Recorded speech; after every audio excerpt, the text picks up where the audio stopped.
नमस्कार दोस्तों, स्वागत है आप सभी का हमारे YouTube चैनल मिशन जेटेट पर।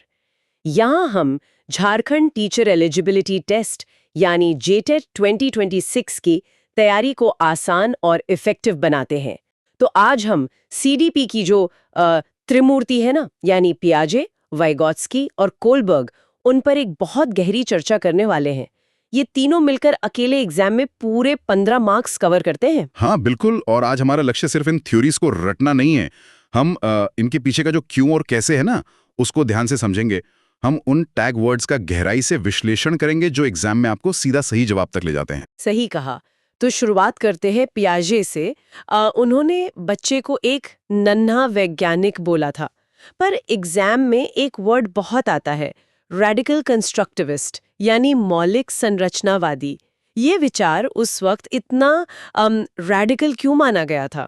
देखिए, उस दौर में ना लोग सोचते थे कि बच्चा एक खाली बर्तन है, यानी उसमें बाहर से ज्ञान डालना पड़ता है।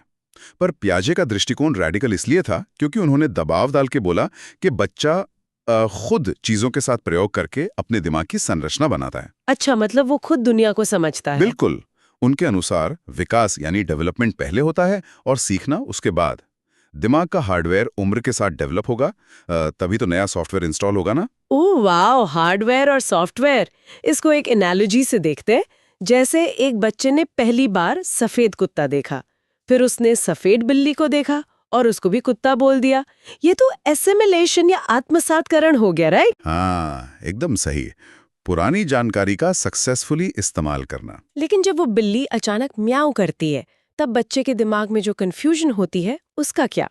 पुरानी ट्रिक तो वहां फेल हो गई। यही तो सबसे जरूरी हिस्सा है। पुरानी ट्रिक फेल होने पर दिमाग थोड़ा चकराता है, और इस कंफ्यूजन को दूर करने के लिए दिमाग को एक नया फोल्डर बनाना पड़ता है, जिसे अकोमोडेशन कहते हैं। एग्जैक्टली यानी समायोजन। बच्चा अकेले ही अपने आसपास के माहौल के साथ ऐसे प्रयोग करके खुद अपनी समझ को लगातार अपडेट करता रहता है। पर वेट, यहाँ एक बड़ा सवाल उठता है। अगर बच्चा अकेले ही दिमाग की लाइब्रेरी अपडेट कर रहा है, तो समाज, दोस्त या किसी टीचर की जरूरत कहाँ गई? एक बंद कमरे में बड़ा होने वाला बच्चा दुनिया कैसे समझेगा? सही पॉइंट पकड़ा आपने। और इसी खामी की तरफ लेव विगोत्स्की ने ध्यान दिलाया था। उन्होंने पियाजे के इस अकेलेपन वाले आइडिया को चुनौती दी था इस पर। उनके अनुसार सीखना ही विकास को आगे खींचता है। ये पूरी तरह से एक सामाजिक प्रक्रिया है। समाज और संस्कृति के बिना बच्चा अपना पूरा मेंटल लेवल हासिल कर ही नहीं सकता। मैं समझ गई। इसको साइकिल चलाने से जोड़ते हैं। जैसे साइकिल सीखते वक्त शुरू में कोई पीछे से पकड़ता है और फिर छोड़ देता है, जिसे हम स्कैफोल्डिंग कहते हैं। पर इसमें जो मदद करने वाला इंसान है, वो कौन है?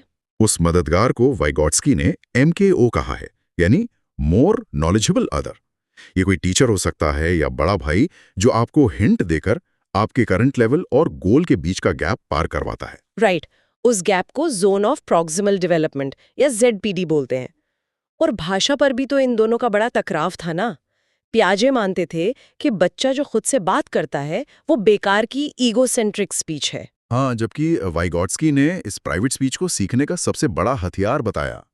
जब बच्चा खेलते वक्त खुद से बड़बड़ाता है, तो वो असल में अपने दिमाग को दिशा दे रहा होता है। ओह, मतलब अपना सेल्फ रेगुलेशन कर रहा होता है। अच्छा, सिर्फ बात करने के लिए नहीं, खुद सोचने का एक टूल है। बहुत बढ़िया।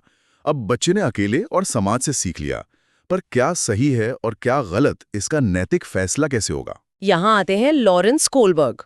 उन्होंने नैतिक विकास की थ्योरी दी और अपनी मशहूर हाइंस डिलेमा सुनाए, जहाँ एक आदमी पत्नी के लिए दवाई चुराता है। तो क्या कोलबर्ग ये जानना चाहते थे कि चोरी करना सही था या गलत? बिल्कुल नहीं।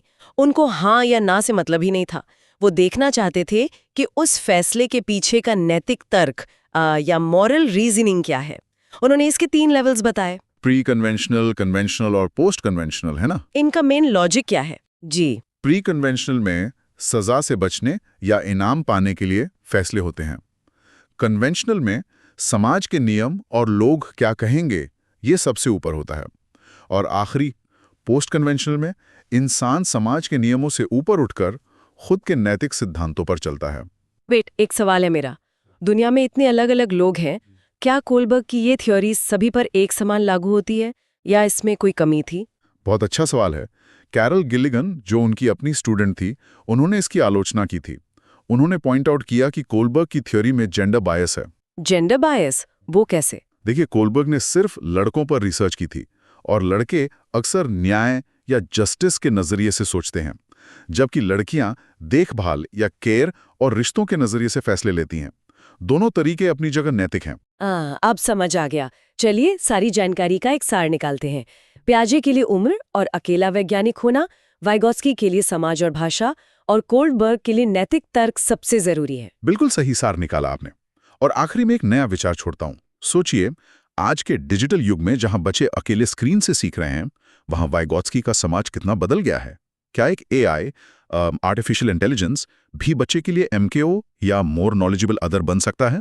अगर आपको ये एक्सप्लेनेशन पसंद आए तो चैनल को सब्सक्राइब करें और वीडियो को शेयर जरूर करें। मिलते हैं अगले इंपॉर्टेंट टॉपिक के साथ।